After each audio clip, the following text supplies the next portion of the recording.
Welcome to episode 323 of the DFO Rundown, brought to you by Fountain Tire. Right now, Fountain Tire has a great deal going on. You can save up to 25% on select tires, including Goodyear's, but only until October 10th. Stop in at Fountain Tire or make an appointment at fountaintire.com. I'm Jason Greger, as we welcome in Frank Saravalli to the pod. Frankie, how you doing? Pretty good. How are you, Jay? Hey, we're good. Today kind of marks the start of us back on track. Thursday and Mondays now through until the end of the season. So Says next, who? 10 months. So are we starting that now? I got to listen to you twice a week now. Buddy, your week just got 100 infinitely worse. Yeah, infinitely worse. Yeah, I can tell you right now, you will learn lots of insignificant stuff. That'll be great. I actually had someone text me like out of the clear blue sky, someone I hadn't talked to in like 6 months. And they texted me the other day and they said, wow, really glad to know that the St. Louis Blues play almost exclusively on Tuesdays, Thursdays, and Saturdays. Thanks, Greger. Yeah. Hey, there you go. Good stuff, buddy. Hey, they're listening, right? Didn't get that anywhere else. Tell you that. So today, Frank, I guess, hey, we just started. I know you'd sent out a tweet before we recorded our pod. I saw it last night. It was not good. Put the video with your tweet. Drew Doughty, left ankle injury, not good. No, for the Kings defenseman. No, this is what puts a pit in the stomach of every coach, manager, team owner, star player. Preseason games are just the worst necessary evil, and I don't fault NFL teams at all for not playing their starters a single rep in a preseason, because this is the type of stuff that you're ultimately subjecting yourself to. Just a freak occurrence. How many thousands of times has Drew Doughty run into someone on the boards, and for him to sort of go into it that way, it just incredibly unlucky. And so the news this morning, and still a lot to be determined, is Drew Doughty left ankle injury. The initial x-ray that was taken at the rink before leaving what did show a fracture, so suspected fracture, but there's lots more imaging to be done today to try and determine the full scope of the injury. The hope from the LA Kings perspective is that it's just a fracture, that there's no structural damage, no tendons, no ligaments, no anything else that might be tangled up in that. And if it's just a clean break, I think the hope is potentially this might be something like a 6 to 8 week injury. But if it's more than that, then that's going to be really difficult. But Drew Doughty, I believe, in a walking boot to leave the rink last night, and a really tough start to the season for the LA Kings, no matter what. Oh gosh. Yeah. So, you know what? And, you look at Drew Doughty, and depending on how long he's out, I think there's a lot of people. Drew Doughty would have been in the mix on the right side for the Four Nations Cup. And depending on how long that is, that could impact him as well for that. So we'll see.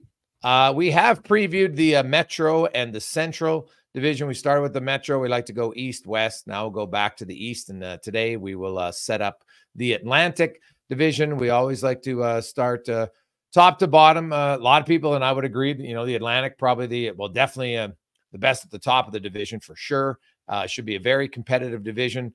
We'll start from the bottom. The Montreal Canadiens had 76 points last season. Had the most points of any worst team in any division. So by quite a bit, actually. So that division is tough, top to bottom. The Montreal Canadiens, Frank, it's funny. When you look at that team, and they finished last in the division, they made the fewest offseason moves of any team in the Atlantic Division, right? You've got Patrik Laine coming in, and, we'll say Lane Hutson. I think he's probably going to make this team, right? He played one. Probably going to make this team. He might win the Calder. Yeah. So that's it. Monahan, Pearson, Kovacevic, Harris, those Ylonen, those are the guys that are out. They had a lot of extra bodies around last year. So not a lot of changes outside of those two Can you see Montreal making that significant of an increase? Yes. And I'll tell you why. 2 names, Kirby Dach and Alex Newhook. Both of those guys missed so much of last season that I think it's easy to overlook the Montreal Canadiens and think, hey, this team really didn't get that much better. Kirby Dach played 2 games before he tore his ACL and MCL. Yeah. And he was skating with the team toward the end of last season. So that this isn't a rush back. It's almost a calendar year. And so he's ready to go. And if you talk to the Montreal Canadiens front office, I believe Kent Hughes even said it on a Frankly Speaking episode last year. They thought Kirby Dach might have been their best player coming out of training camp. That's how good he was. And that's how big of a step they were excited for him to take last year. 2 games, 2 points, 2 games. That's it. That's brutal. Alex Newhook just fits and starts. This was a big piece that they had traded for from the Colorado Avalanche. I think this Canadiens team, bold prediction, they're right in the hunt for that 7, 8, 9 seed. They're right there. Okay. I think you add in Patrik Laine. I think this forward core as assembled right now is playoff caliber. I like Slavkovsky a lot. Oh, the jump that he took last year, massive. This guy is a beast, and he's only scratching the surface. I'm telling you, I'm flirting with putting the Montreal Canadiens in the playoffs. I haven't quite made my decision just yet on where I see them standing, but I could be convinced that they're a playoff team. Yeah, my one concern for Montreal is their blue line. It's not overly deep, and it's going to be thinner to start the season with Caden Gooley on the sidelines, right? You got Matheson and you got Savard. So, yeah, obviously, Lane Hutson. I agree with you, though, that their defense is going to be their biggest question. 100%. And I think what they've assembled for the long haul could be really good. I just think what they're asking of their guys this year on defense might be shades of what we saw from the Devils last year. Yeah. Oh, that was my example, is that, you lose, and Caden Gooley's, he's got some experience, but he's out now I know it's not that long, but he's out to start the season for a month or so. And, then you play catch up. Sometimes it's more difficult. And, Kovacevic, I think he might be underrated. I think he's solid defenseman. He's not flashy. He's not splashy, but I don't mind him at all. So I look at Montreal, and I think you're right, Frank. Their forward group's going to be exciting. I think their fans, they're going to have a lot of nights where, 4-3, 5-4 games, because I think they'll be able to score. But my question is defense, and then which one of their goalies is going to kind of step up, and will it be a tandem? Is somebody going to emerge as their go-to guy? Because you know what? Montembeault, Primo, a lot of potential there. I just wonder if one of them can kind of step up, or if they would prefer to go with a tandem. I think a tandem just makes sense, right? Like, I mean, look, Montembeault is going to be on the plus side of the tandem, but if both those guys are somewhere between 30 and 50, the split should be something like that. I don't like one guy shouldn't be playing 55 games is my point. Yeah.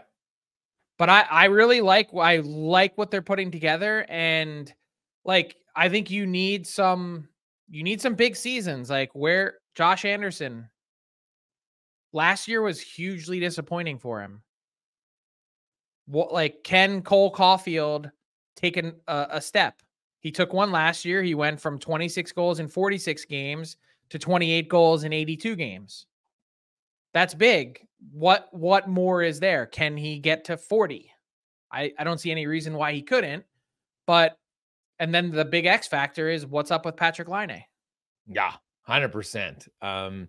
When he's on, that guy can shoot the puck. He can score. There's no question. He does bring some much needed size to their forward group, him and Slavkovsky, right? And I like that. Like, I like the overall makeup of their forward group a lot. I think they're going to be a highly entertaining team, but I can't pick them I don't have them as a playoff team, but I do have them improved.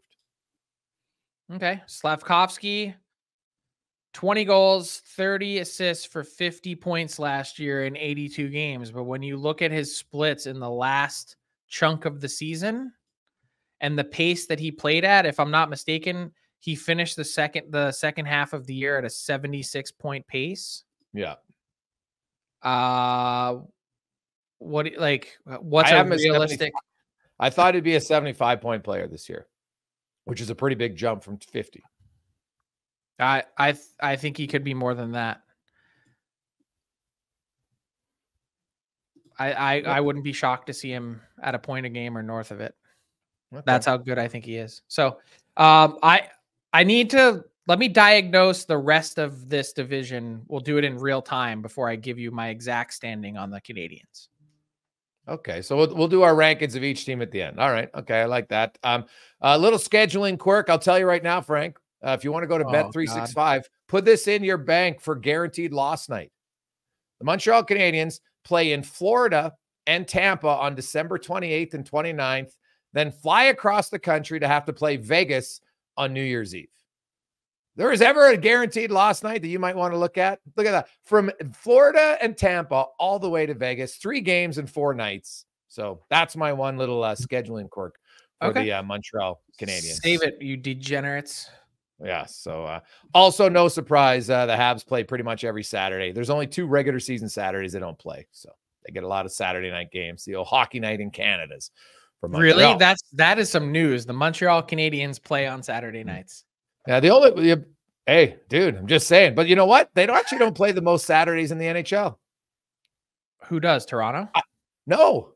I bet you I could give you 10 guesses and you'd never guess the team who plays the most Saturdays in the NHL. The Flyers? Nope. Is it a Canadian team? Nope. Ooh. Let me think. Oh, yeah. Suddenly not mocking my in research now, are you? Oh, it's still weird. I mean, it deserves to be mocked. The Minnesota Wild? Nope. I don't know. You got to tell me. LA Kings. Okay. Yeah. I don't think I wouldn't have guessed them. I don't think many people would, but yeah, they lead the league 25. So interesting. Kings That's love almost Saturday. Every Saturday. There's only 26 weeks, I think. Yeah. Well, there's 27. So, but still 25 out of 27 Saturdays is a lot. Yeah, I know. Now, so we won't go through the rankings till the very end. We move up. The Ottawa Senators had 2 more points than the Montreal Canadiens last year. They had 78 points. They obviously made a big addition in goal in Linus Ullmark. They've also added Nick Jensen on the back end, Perron, Amadio, Cousins, McEwen, Gregor. So that's 7 changes in, out. Korpisalo, Jacob Chikrin's the big one. Brandstrom, Kelly. Did you sneak in a Gregor there? That was nice. Yeah. Kostelix, Matthew Joseph's the other guy gone. I guess Tarasenko technically, because he did play 60 games for them before he got traded at the deadline. But what do you make of the offseason for the Ottawa Senators? Now, Josh Norris, we talked earlier about Kirby Dach. The health of Josh Norris is a big one for the Ottawa Senators. Well, so also just to kind of start training camp is Linus Ullmark. Like the fact that he was already initially banged up, and I know he's already returned to practice. People in Canada's capital had to be holding their breath again. Really? Like how's this possible? Their offseason starts and ends in net to me. We already slagged the Sens for the Jacob Chikrin trade, so no need to bash them 2 out of 3 episodes for the same deal. If you want to listen to the Metro and how big of a steal I thought that was for the Caps. But when it comes to this team, this is my true gut reaction. And I don't know if I could tell you it's probably not smart because they're somewhat unrelated. But my feel on the Sens is I was one of the, I'm not saying an early adopter, but I've been a believer in the Sens each of the last 2 seasons that they would be able to get there. And it's like, fool me once, shame on me. Fool me twice, shame on you. Now the 3rd time, am I supposed to pick them to make the playoffs again? Like at some point here, I'm just the idiot and they need to prove it. And I know that that isn't rational, but I really like a lot of the pieces that the Sens have in place. I just don't know if I'm a total believer in the overall collective. And I don't know. I'll be fascinated to see how this Travis Green coaching change impacts this team. Yeah, well, Travis Green is one. Their training camp was pretty intense the first few days, was told. The other thing we talk about Norris, Shane Pinto. Frank, you look at Shane Pinto when he came back after missing the first 41 games, he was excellent for Ottawa. So now he's there to start the season. You know, Shabbat missed 30 games last year. Health can be a factor, and I don't think if those guys are healthy all year, they make the playoffs. But, you know, if you have Norris, Pinto, and Shabbat, you combine those guys, they had 100 missed games between the three of them. So if you could just be a healthier team from, you know, those are all, you know, top 7 forwards, definitely one of your top defensemen. They're on the ice. You mentioned Ullmark. They have a chance, but you're right. Travis Green, what is he going to bring to Ottawa? I think Ottawa is a team where we talk about team defense, and yeah, you know what? Their defense have to play better. I think their top 6 forward group needs to be a better defensive awareness group if they're going to want to win. I mean, how many times did we hear Steve Stais give us hints of what he was looking for? 200-foot game, more complete players. My only concern is that he said it, but I don't know how much he really delivered on it. I mean, Amadio kind of fits that bill. He competes. Nick Cousins? Yeah, I don't look like I think Nick Cousins at 800,000 is a tremendous addition. I just don't like, I'm not immediately hearing that and going, oh, that's a 200-foot player. Like, not to say that he's not. I'm just saying you needed more of the defensive stalwarts that I don't. Did they add those? Yeah, like they changed about 4 or 5 guys in their bottom 6 is really what happened here. And, you know, we'll see. Their penalty kill obviously is going to have to improve. Their penalty kill was not very good last season at all. Now, some of that starts with your goaltending for sure, but to me, it's a 4-man unit. And you've got to try to find units, and you get some players who are really committed to it, and you run with it. And they got to be on the same page. You got to have confidence. It's strange from year to year. If you look across the league, the best power plays can remain the best power plays. The penalty kills go all over the place. Like you don't see teams. There's a few teams, Boston, but not many teams will have a consistent PK from year to year. Not nearly in the same vein as power plays, right? Like the best power plays, Frank, they seem to get there. Tampa Bay, Edmonton, Toronto, Colorado, and they get in that run for years, right? Like the Sharks used to be a top 5 power play for like a decade. And same with the Capitals. You know, they've just kind of slowed down if their guys got older, but you don't necessarily see that with the penalty kill. So it can change from year to year, but their penalty kill was dreadful last season. And if they don't improve there, I think it's really hard for them to compete for the playoffs. Well, and then let's talk about the goaltending, because obviously it's been beyond subpar for the last few years. That's essentially sunk their season. So when you look at the Sens and where they ended up finishing, save percentage wise, 884, league average 898, is Ullmark the guy? Well, they hope so, as you mentioned. I think this is going to be the best study yet that we've seen in how much this is one thing that I think hockey and analytics have struggled to really compute and on a definitive basis is how much the structure and players in front of them impacts goaltending. I mean, look at Linus Ullmark's run in Boston. Okay. Mm-hmm. He's there for 3 years, 924 save percentage. If his save percentage is no good in Ottawa this year, and I mean, health is whatever. You could ask this about everyone, but put that aside. If he's healthy and is suddenly in the 800s this year, or in the low 900s. Linus Ullmark didn't wake up this year and forget how to play goalie. Mm-hmm. So I think we're going to learn a little bit, as we do every year when goalies change teams. But to me, the structure that the Sens play with is going to be of utmost importance, and it's going to determine everything. Well, I think Ottawa already proved it. All you got to do is look at Korpisalo and Talbot.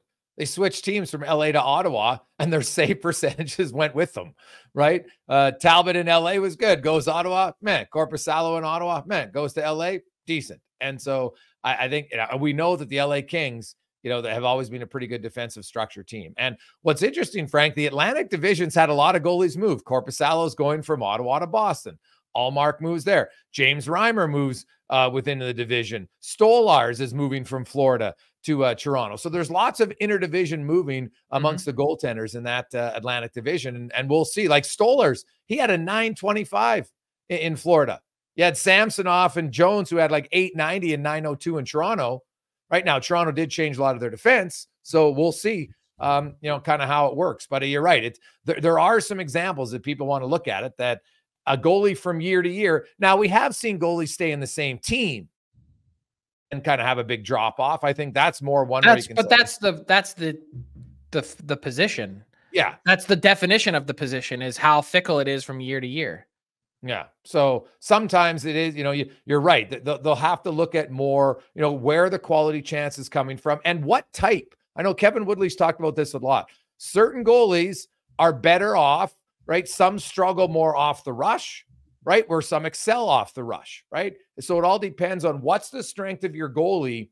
And if you're a team that gives up a lot of rush chances, don't sign a goalie who's not good off the rush. It's very simple. But teams still do it. It's odd. So are the Sens a playoff team? I thought we're doing that at the end. Well, you could give me the yes or no. I don't have them. No. I'm with you. I need to see it first. But I'll say, I think the Atlantic's going to have 5 teams though. So, I think I it's wouldn't 5. be shocked with that. Yeah, and there's some. I won't be surprised if there's like 4 teams that will compete for that 5th spot in the Atlantic, and I won't be surprised if any of them make it. So we'll see. Ottawa, Frank, longest road trip in the NHL this year, 9 games. So that's their tough one. They end in April. They only have 1 road game, and it's like to Columbus, I think. And here's the funny part about this. They travel 20,000 fewer miles than Florida this year. That's a pretty significant gap. Ottawa has the 2nd least travel distance in the NHL this year. They do have the longest road trip, which limits some of their travel because they're not going across the country as many times. So we'll see. Can they take advantage of that? We'll find out if that makes a difference. With 20,000 difference between Ottawa, well, just under, it's actually 19 between Florida, who's at 51,000 and change, and Ottawa's at 32,000. So that's massive. It is that's a significant difference. Yeah, for 2 teams in the division. That's like it's 60% of some teams in the Metro's total travel. Yeah. So then we move up 1 rung the ladder of teams who didn't make it last year. And we stop now at Buffalo Sabres, another team, Frank, that falls in the next 3 teams are all the same. Ottawa, Buffalo, and Detroit. I think we've talked for 3 years how, I think this is the year they make an improvement. And Detroit got close, but ultimately not close enough. The Buffalo Sabres, Frank, are starting in Europe, and we'll see, good or bad, how that's going to be for them. You know what? They made some changes, more to their bottom 6 significantly, right? Ryan McLeod, Obe Kubel, Lafferty, Beck Mallenstein are all in. And what's the theme with all those guys? Penalty what's killers. Their one quality that those guys all have? Speed. Yeah. Fast, kill penalties. Gustafsson, Robinson, Yost, Olofsson, they're all out. Now, Jeff Skinner was bought out as well. Eric Johnson's not back on the back end. Zucker comes in basically for Skinner. I look at the Sabres, and Owen Power, they're going to get some improvement from him. He's very good, but he's only getting better. Rasmus Dahlin. I like their back end in Buffalo. To me, it comes down to, can they get consistent goaltending? That's the main question. I don't think that's the question. To me, it's, can they score? The Buffalo Sabres were 23rd in the league last year in goals. They need more offense. And the question is, how do they get it? They need Tage Thompson to get back to the level that he was at. They need a healthy Jack Quinn to have a massive year, who, by the way, new story posted on dailyfaceoff.com today. My 10 breakout stars of the year, Jack Quinn's on there. So he's going to be a big part of their right side. I mean, look at the production that he had when he did play. He was really good. This is not hyperbole. The Buffalo Sabres have the best top 4 defense. I'm going to say not just in their division. They've got the best top 4 defense, at least in the East. Ooh. Tell me who has a better top 4 than the Sabres. In the Eastern Conference. Oof. And if you're driving in your car and you need a refresh on who the Buffalo Sabres defense core is, Rasmus Dahlin, Owen Power, Bowen Byram, and Matthias Samuelsson. Yeah. What about Boston? What 4 is better than them? What about Boston? Okay, let's McAvoy. I like McAvoy a lot. Carlo, Zadorov, and Zadorov. Yeah, it's close. That might be, because you might have said Carolina previously, but not anymore. Yeah, no, not anymore. No. Florida, you know that half of Florida's Stanley Cup winning defense is gone. We'll get to them later. So they're definitely not up there. Tampa Bay, no. Toronto, no. Ottawa, no. So yeah, it's a great conversation starter. What about the Rangers? The Rangers, they're really good. That'd be one candidate. Yeah. So therefore would be Fox, Trouba, K'Andre Miller, and whether you put Lindgren or Braden Schneider in there, it's up for you to decide. But Lindgren also hurt. Buffalo on paper, Frank, you're right. Now, what's interesting about scoring, 2 years ago, they were the 3rd highest scoring team in the league. Yeah. Like they dropped off. So I think that you're right. Like Tage Thompson, Alex Tuck, they got some guys who got to step up and be a little bit better. Their power play's got to be better. On paper, their power play should be better. Just their whole team, like Bowen Byram seemed really engaged there last year. I love to see that after such a surprising trade. He's got all the opportunity in the world now. And can Power and Dahlin continue to grow? Like I like so much of what Buffalo has going, and I'm going to give you an early peek. I have the Sabres in the playoffs. All right. Yeah, so do I, actually. So Team Tage Thompson, you know that. Might be wearing the Sabre jersey a little bit more on the show this year. Surprised you didn't have it on today. Yeah, well, looking impartial, Frank. That's how it goes. It's torn. Might have to get a half Sabre, half Senators one, though. So we'll see. Be challenging. Buffalo, what do you think? Where you come out on starting in Europe? Think it matters? Positively or negatively? No, I think history would suggest that it's actually a positive, that teams that have started somewhere else have generally had deep runs in the playoffs. You could find examples either way. I mean, the Bruins went to the Cup final the year they started in China. Like, it's just, you never know. I think, but when you have a young team, anytime you get away before the season really truly begins and spend some time together outside of your condo, your apartment, wherever it might be, I think that's probably pretty beneficial. And Sabres fans, really by January 11th, you should have a really good sense of where your team's at. Their toughest part of their schedule is December 11th to January 11th. They play 15 consecutive games, never in the same city. So you're home for 1, on the road for 3, home for 1, on the road for 4, home for 1. So that to me is good. Because I look at those, Frank, almost like extended road trips, right? You go up for 4, you come back for 1 game, boom, you're back out. Yeah, you sleep in your bed for a few nights, but you're moving all over the place. Most teams have a stretch like that, and that's the Sabres for a month from December 11th to January 11th. They get through that. They come out of it in the early 2025. You'll have a good sense of where their team is at. I really am curious to see how this Lindy Ruff hiring goes. Rehiring, I should say. Yeah, well, they love him in Buffalo, man. They do, and he had a sustained, significant run of success. Yeah. But the fact that they didn't interview other candidates and Kevin Adams went right there, especially after such a disappointing year in New Jersey, and we've talked, it's not all on him. Part of it was roster construction, but I think there were a lot of things that we saw over time in New Jersey that never got fixed that I think was really disappointing. And so to then say, this is absolutely the guy and we shouldn't talk to anyone else, it's a really big bet from Kevin Adams.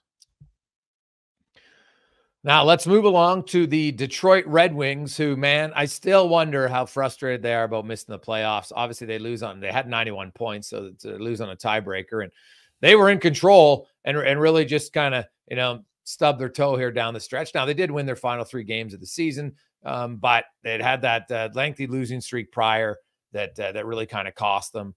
And they come in. They're a team that, you know what? They made some changes, Frank, not many huge ones. I think they're hoping, Edmondson can take a step for them as a young defenseman coming up. And he will. Another one of my breakout stars. Yeah. You like him on the back end.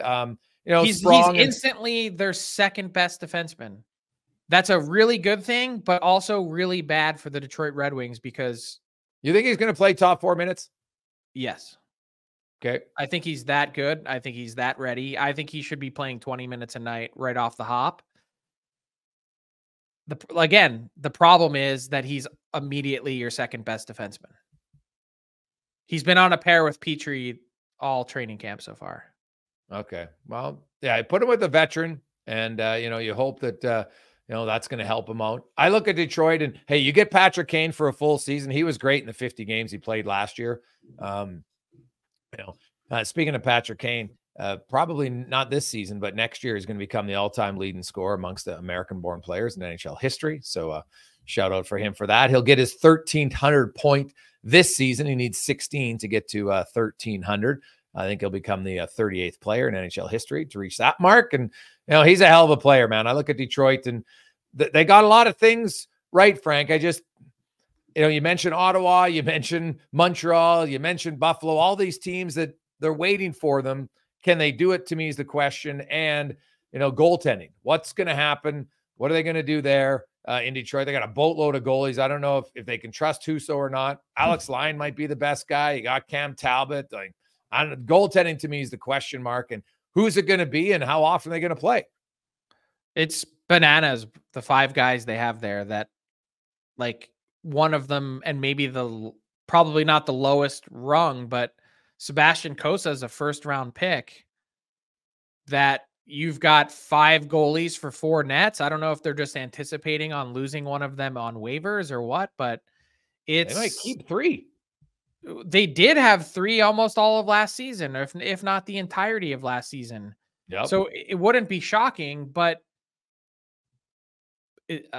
whatever. Is spending $9 million in cap space on a hodgepodge the best use of cap space? It isn't to me.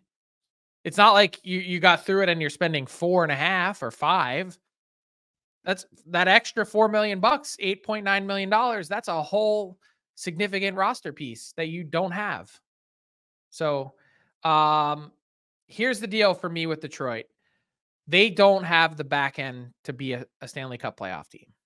That's how I see it. Can they get in? Yeah, they're going to be close. I don't think they're a bad team. I just don't think that they are right now on paper playoff caliber. I would agree. So I see it. That's halfway through. So we bring in Tyler Yaremchuk now. All right, ready to go with a new episode of Buy or Sell. It's brought to you by our friends at Bet365, where you can sign up today, download the app, and use the promo code DAILY365 to get in on a huge range of markets. Whatever the sport, whatever the moment, it is never ordinary at Bet365. First thing I got, preseason, there's always a lot of optimism, and I'm getting a pretty good sense of that from you guys talking about, the Habs, Sens, Sabres, and Red Wings. Last year, this division almost had all 8 teams hit the 80-point mark. The Habs had 76, the Senators had 78. Everyone else went over. Your first question, buy or sell on every team in this division being over 80 points this year, Frank? Smashing the buy button. Really? Yep. I think top to bottom, this is the best division in the league. I don't think there's an easy night. You can't say that about any other division. There's riffraff in all the other divisions. Slop. Am I crazy saying that, Jay? Top to bottom. I'm not saying it's the best division. I'm just saying from 1 through 8, there is no more competitive division. No, I think it's probably the best division, but I will sell on all 8 hitting 80. Somebody's going to have a key injury or two, and they might end up with 76. 8 for 8. Now, the Metro did have 7 last year who had 80. I just think it's really hard to have all 8, so I am selling. The last time all 8 got 80 points, I just double checked, it would be the 18-19 season when the Central Division did it. Since then, I know there's been the shortened season. You'd have to do some math in the year where there were only 70 games, but the last time in an 82-game season it happened was 2018-19. But I mean, to sit there and think that Montreal could scoop up 4 more points than they did last year and everyone could hit it doesn't seem unrealistic. Heading over to the over-under department for goals next season from our friends at Bet365. Austin Matthews is projected to be the highest goal scorer in the division. I first want to start with this because I think the number's a little wild. What would you put his over-under at, Jason, for goals this year for Matthews? Oh, like I'd probably set the line, and it's going to be a high line. Like Matthews is a really good goal scorer. I'd probably set the line, honestly, at like 59.5. Frank? And 60 goals is no joke. Like 60 goals is no joke. But all it takes is a bad stretch or you miss 5 games. So I would still put it at 59.5, maybe 60.5. Yeah. When the first number that popped in my head was 61. So we're close. Bet365 has it set at 55.5, so a little bit lower.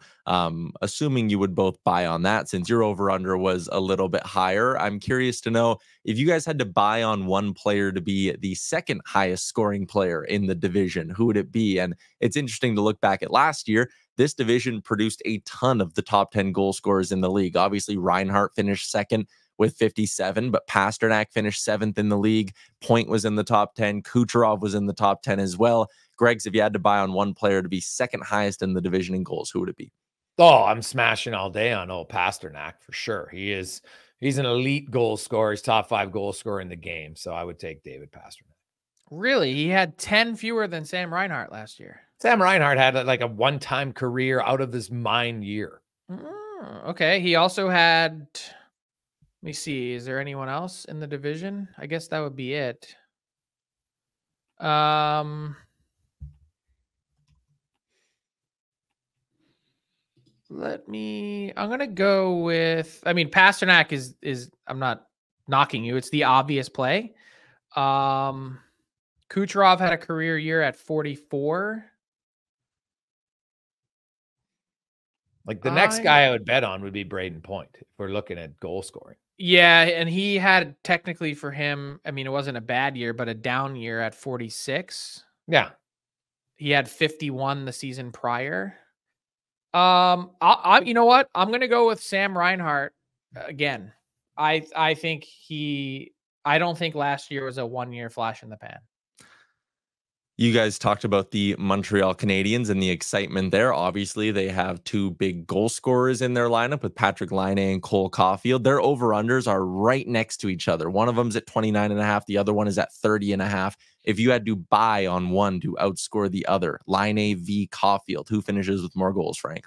Caulfield all day. There's both the physical and the mental health from Patrik Laine that I think are humongous question marks. Cole Caulfield, we talked about how he got to 28 last year, and I just think there's more room there to grow. With Laine, to get back to that 35 goal level that he was at and the pace that he was scoring at, he's going to really need to be engaged. And I think this year, I've had some real questions about Patrik Laine and about how much does Patrik Laine actually love playing hockey? And if you've heard me mention this on the pod before, I think there's about 10% of the league that just absolutely eats, sleeps, breathes it. And I think there's a huge chunk of the league that are just really good at it and they love the paycheck. I'm not convinced right now in the last few years that Patrik Laine has been a lot more than I love the paycheck. And that's not, look, whatever he's gone through, I'm not minimizing that by any stretch of the imagination and how much that could impact his game. But I want to see him love the game again. And until I see that, I'm going Cole Caulfield all day. Laine had 26 goals in 56 games in the shortened season. Then he had 22 and 55. Last year, obviously, only played 8 games, still had 6 goals. That guy can score goals. Really, there's only the 1 year of his career in 21 where he didn't really produce much. And that was it. So he had 10 goals in 45 games. Other than that, the guy has been rock solid, pretty much a 30-goal pace every year. Yeah, but the last time he got over 30 goals was 2018. Yeah, but that's due to games played. I know, but I'm just saying it's still we're talking games played and we're talking an over-under. Yeah. Which one's more likely? It's been 2018. This is 2025 season here. Yeah, it's a long time. If Laine plays 70 games, he scores 30 goals for sure. Okay. But is Cole Caulfield more likely to get there? Well, he's probably more likely, I would think. I'm curious about Montreal because are their goals going to be spread out more, right? Slavkovsky, I think we all think he's scoring more goals, right? So I wonder, like, I'm kind of curious, are they going to have 2 power play units that are even? How's that going to work? And so is that going to spread the wealth, which isn't a bad thing for the team, but maybe not as high individual numbers? It's a great question, Tyler. I have a lot more actually, because I had nothing to do but dig through the futures bets on Bet365 today. 120 point scorers in the division. I got the odds up for you on the screen here if you're watching along on YouTube as well. The players from the Atlantic who are listed on this board are Kucherov at plus 220, Pasternak at plus 300. You have Matthews plus 425, and Matt Tkachuk and Mitch Marner both coming in at plus 550. Frank, you buying on any of these to go to the 120 point mark this year? No, that's not a bet that I would make on any of those players. Too high of a number. Jay? Well, if you look in the last 3 years, I'm trying to go off. McDavid's done it, every year? I think Draisaitl's done it once or twice. And then obviously last year, the McKinnons and Kucherov and even Panarin. So 120 points is really high. There was only 4 players in the whole league last year. Yeah. Oh, no, 120 is high. Like McDavid, I would bet McDavid to go 120. Yeah, but I'm saying, like, when Tyler, if you flash those odds up there again, the money, like the odds to me aren't good enough to say, like, okay, like, can Kucherov get there? For sure, but at only 2.2 to 1, that's not enough for me to be like, yeah, that's an interesting play. Yes. No, that's fair. The one that actually interests me there is Matthews, because I think if Matthews can stay healthy and play all 82, I think he could get to 120. So then I'm assuming none of you are buying on my next one, which is 130 points. Like McDavid's, he's almost a lock. He's minus 130 to get, like, why would you even make that bet? So then he's almost a lock. Yeah. Well, yeah, but almost. But my point is, he missed 6 games last year and still got to 132. I know, but you just said the odds aren't great. I'm going just off of the odds. Why is there a benefit for me to do it? No, I get what you're saying, but so who were the other guys on that board? Kucherov, Draisaitl, Pasternak, McKinnon. See, like Draisaitl at plus 450 to me, like I could get like 4.5 to 1 to me is kind of enough to get interesting. Yeah, like, because in the history of the game, fellas, consecutive 130 point seasons, there's not, like, you're talking Curry's, Lafleur's, Lemieux's. Obviously McDavid's done it. He's going to become only the 4th guy to do it 3 times in a row. Phil Esposito, maybe the most underrated scorer of all time. I just want to say that right now. Phil never gets the credit he deserves for being just a dynamic scorer in the 70s. Obviously Gretzky. Like, it's hard to go back-to-back 130. I hope we see guys do it, but it's hard. So I'm assuming you don't need me to show you the 140 point odds. But I would take Draisaitl though at plus 450 to get 130. He got to 128 before. Yeah. And I think this Oilers top 6 is better than it's ever been. Yeah, him and Jeff Skinner at 5-on-5, buddy. That's the best 5-on-5 winger he's ever had. All right, there you go, gents. That is a wrap on today's edition of Buy or Sell, brought to you by Bet365. All right, so now we get to the top half of the Atlantic Division, teams who made the playoffs last year and have, you know what, they've been pretty good for a while, that division. So we'll start the Tampa Bay Lightning, 98 points, and no team in the Atlantic has had made more significant changes than the Lightning. So out Stamkos, Sergachev, those are of course the two big ones, and a few others in Mott and Dahan. Jeannot played 55 games before they traded him. Gensel comes in, Atkinson, Ryan McDonough. So, you know, Gensel and McDonough for Stamkos and Sergachev. Although Sergachev, here's probably the wild card, Frank, that we don't talk a lot about. Sergachev only played 34 games for Tampa Bay last season. So if you go off of last year, 34 of him, you look and say, hey, I think Moser and Gensel and McDonough maybe can give us more than Stamkos, Sergachev, and Dahan, for instance. What do you make of Tampa Bay's offseason? I don't love it. I'll just get right to the chase. The Tampa Bay Lightning are going to miss the playoffs at some point. The question for me is this year the year, or is it the year after? That's the only thing. Someone's going to have to be bold and say, this is the year.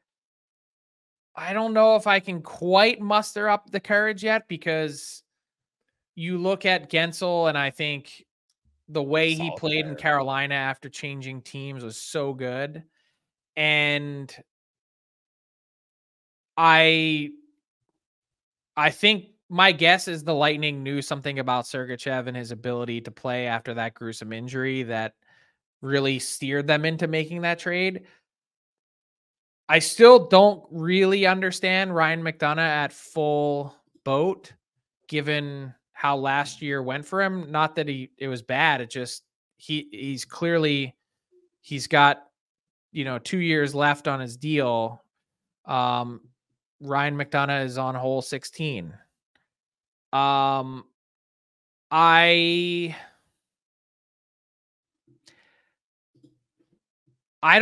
don't love their bottom six at all. I actually don't like it a little bit. So the question for me is their top six good enough to combat that huge drop off when those guys aren't on the ice? Like, I think maybe I'm totally wrong. I think this bottom six is going to get shelled when they're on the ice. Yeah, they kind of got a hodgepodge of guys, Cam Atkinson at 35. They bring in Gergensen.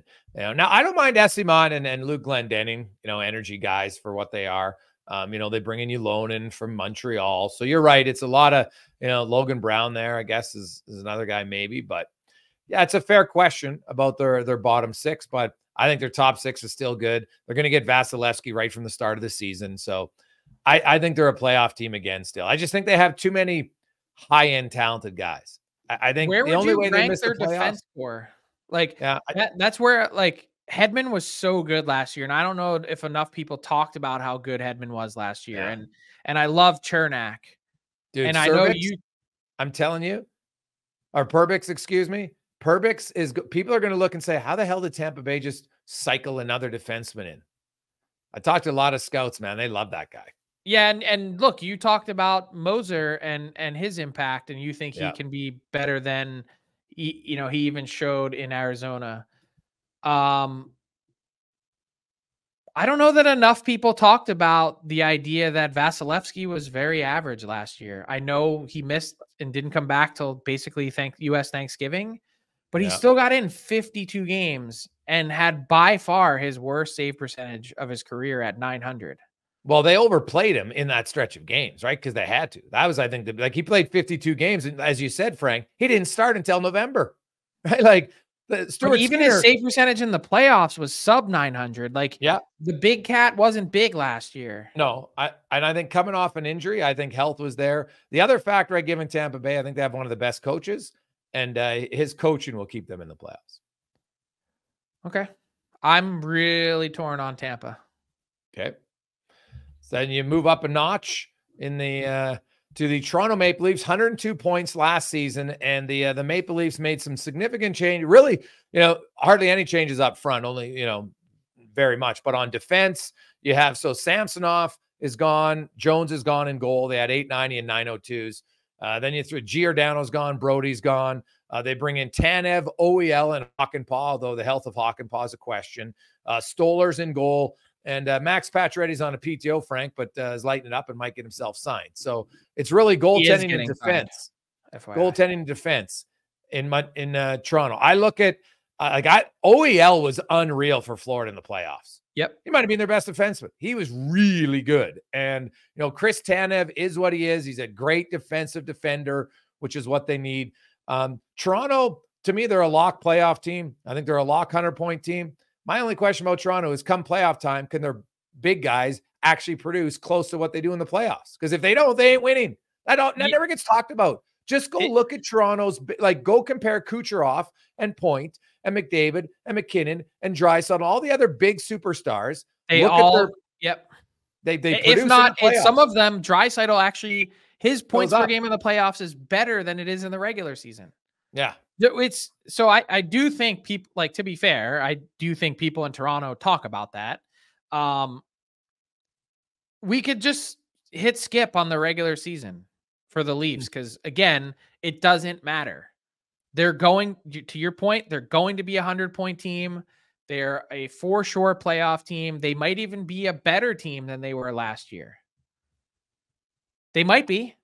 But it doesn't really matter until you get to the playoffs because they've proven that they can have 100-point seasons.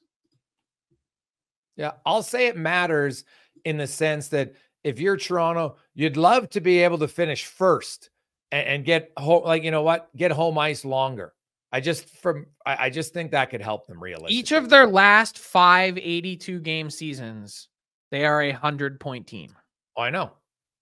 So it's not new. Yeah, but so is Boston. There's 6 times. Yeah, Boston's going for 7 and 8, which is crazy. Yeah. Yeah, just hit skip. Yeah. So Toronto, we both have them in the playoffs. And by the way, Joe Woll, he's going to have an unreal year. Big believer in Joe Woll and net. And just from a news perspective, Pacioretty and Steven Lorentz are both signing deals at the conclusion of training camp. Yeah. Makes sense to me. So you look at what do you think that split's going to be between Woll and Stolarz, though? I think it might be very close. Yeah, it'll be pretty close, but it's all going to hinge on Woll. That's why I don't want to give you a number because it's all going to hinge on Woll's health. That's the one thing he has not proven he has the ability to do is stay on the ice. Which is a pretty big that's a pretty big ability. Best ability is dependability, as they like to say. So from a schedule perspective, Frank, Toronto has a very weird quirk. So they go feast or famine. They play 7 games in 14 days every second day in early November. Then they play 5 games in the last half of the month for 5 games in 16 days. Then December 2nd to 15th, they play 8 games in 14 days. So it's funny how, they talk about the rest factor for teams and they're going to be very rested going into that stretch. But some players tell you they don't like to go that way where we're playing every second night or back-to-backs and then we're off for a week and then we're playing all that. So that's their only quirk. They have a pretty favorable schedule in Toronto this year. All right. So that brings us to the Boston Bruins. 109 points. Tremendous goaltending. Trade Linus Ullmark. Jeremy Swayman unsigned. And my latest intel is that there is no progress. These teams are still quite far apart, not near the goal line. It's September 26th. How concerned are you? Oh, significantly. I think the Boston Bruins, for me, are the one top team, Frank. If Swayman's out, like we just mentioned Vasilevsky, and you looked at his numbers, he didn't play until then, right? You had the GM say, well, we have till December 1st. So they're going to play hardball. Now, Korpisalo has proven he can be a decent goaltender. There's no question about it. And Boston's a pretty good defensive team. So it's not like they're going to go to some raw rookie who has no experience. But they had the best goalie tandem in the league last year. And now both of them are gone. To me, that's a significant question, without a doubt. You know, Jake DeBrusco's their leading point getter in the playoffs. He's gone. Now they did bring in Lindholm, center ice, so that in theory should help them. You know, Kastelik and Jones are in, Maroon's out, Heinen's out. So, you know, some other changes. Their defense core is definitely really different. good. Yeah, it's very good.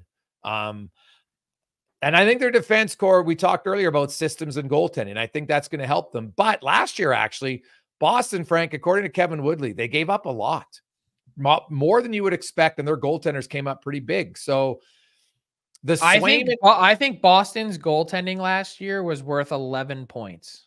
Yeah. I think they were probably closer to a 98-point team, and that's how good their goaltending was. Well, Am if I crazy? Swayman's out, let's say, and you're saying there's no negotiation. Now, maybe I'm not that saying changes. they're not talking. I'm just saying they haven't made progress. Haven't made progress. Okay. So here we are. We're just under 2 weeks away from the start of the regular season. Now, all it takes is one day of negotiation. Boom. But I'll just say this. The longer it goes, to me, my chances of Boston falling go up a lot. I just think that's a lot of change. They've been able to overcome it year after year. They lost Krejci, they lost Bergeron, and they still finished second in the division. But goaltending is so big in this league. I'm concerned about Boston if it extends into November. Okay. I think that's fair. I don't think it'll get that far, but I think that's fair. Yeah. Because to me, that's the fair, like if I'm picking Boston, do I think they're a playoff team? Yes. But if Swayman's out until November, well, now I'm like, you know, now they're battling for a wild card. Right. I'm with you. Yeah. So that's I know it's a sit on the fence one, but I think it's such a big absence to your team that you almost have to, when you pick Boston, it's kind of with a caveat. Well, if Swayman's back, they're in. If he's not, geez, now they're a wild card team, and it won't shock me, especially in that division, if Ottawa or Buffalo or, you know, Detroit, Montreal, I'll steal a few games. Gets that far. So you think he'll be signed by like what, start of the season? If not opening night, then it'll be really close. Okay. Once they start playing games, people start to get pretty antsy. Yeah, that's totally fair. So then I have them in. Okay, so that leaves the Florida Panthers.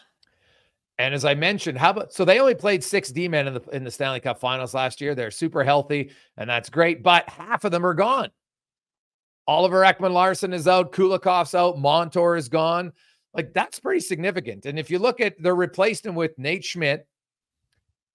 Balinski's, now he did play 20-some games last year for them. He'll get promoted. And then Boquist, Adam and Bjornfoot, they got Tobias Bjornfoot. So he played 1 game for them last year. So to me, that's a pretty significant change. But they still have Bobrovsky. They still have like 8 or 9 of their top forwards at the top. They're really good.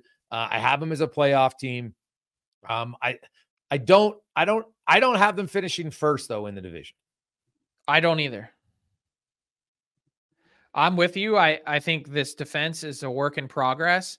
I would say that, to be fair, I've underestimated the Florida defense core previously, and they've proven that they have the ability to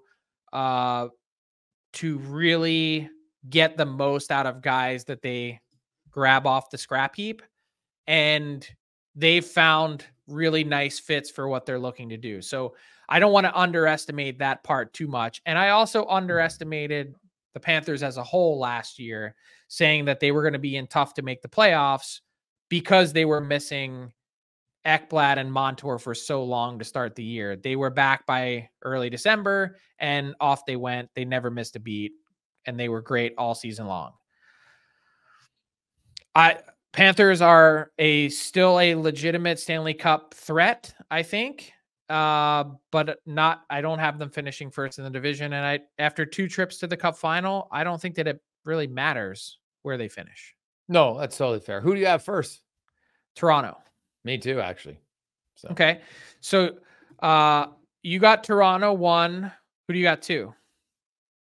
I have Florida 2. I have Boston 2. I flip-flopped Florida and Toronto from last year. So I've got Toronto, Boston, Florida. Who do you have 3? I have Tampa Bay 3. Okay, I have Buffalo 4. Who do you have 4? I have Boston 4. Okay, I've got Tampa 5. Who do you have 5? Buffalo. Okay, so you say 5 make it. So you've got the Sabres in. Yeah. Now I have the Sabres and the Senators very close. Detroit and Montreal are my bottom 2 teams, but at bottom 2 in the Atlantic, it's not like I don't think there'd be bottom feeders, but I don't like the defense in either one of those cities. So that's why I have them 7 and 8. Okay. I'm going Montreal 6. So I'm going Montreal 6, Ottawa 7, Detroit 8. Detroit 8. Okay. I feel like I'm leaving myself up certainly for. Oh, hey, I'll say this. The Atlantic division, I think, is the hardest division to pick in order of 1 to 8. And but think about what we just said. I said that I think all 8 teams are going to have 80 or more. There's not going to be a ton separating, 4 from 8. Yeah. Because like when Tyler brought up that Central year when they had 8 teams at 80, it was 83, but only one had 100 points. So, so when you look at all the points that Boston and Toronto and Florida had, they're going to have to come down quite a bit to have 8 teams around the 80-point mark. That's what's challenging. And I think the high water mark in this division will be 105 this year. I don't think anyone will have more than that. All right. I think it'll be a good division. And you know what? I do think the Leafs are going to have a very good regular season, and we'll see if they can take it. I do think the regular season matters for them. Finishing first, they've never done it. And that guarantees you home ice for at least 2 rounds. And mentally, that might be something, but ultimately it's going to come down to, can their big guns produce similar production in the playoffs? If they do, they might be able to finally get over the hump. I don't really feel good about the bottom half of how I rank this division at all. Oh God, no. Honestly, I won't be surprised if one of the top 4 teams doesn't make it this year. I'll say that right now. I know I picked them all 4, but I think Buffalo and Ottawa, either one of those teams could catch somebody in the top 4 and knock them out. Buffalo, that's my squad. I have them ahead of Tampa. So there you go. Frankie, good pod, man. Brought to you by Fountain Tire. Hey, they can change your tires. You get 25% off, including Goodyear's. Book your appointment at fountaintire.com. And I have to say, it's the first pod we've had where Frank was killing a spider during the pod. So he didn't scream that loud, which was nice. And we will preview the Pacific Division on Monday. Have a good weekend. What's up, hockey fans? If you enjoyed that video, then you need to be hitting the subscribe button right here at Daily Faceoff. Exclusive interviews and analysis from our hockey insider Frank Saravalli, fantasy updates from Brock Sagan, and a daily live show at noon Eastern, Monday through Friday. You don't want to miss any of the fantastic content, so hit that subscribe button.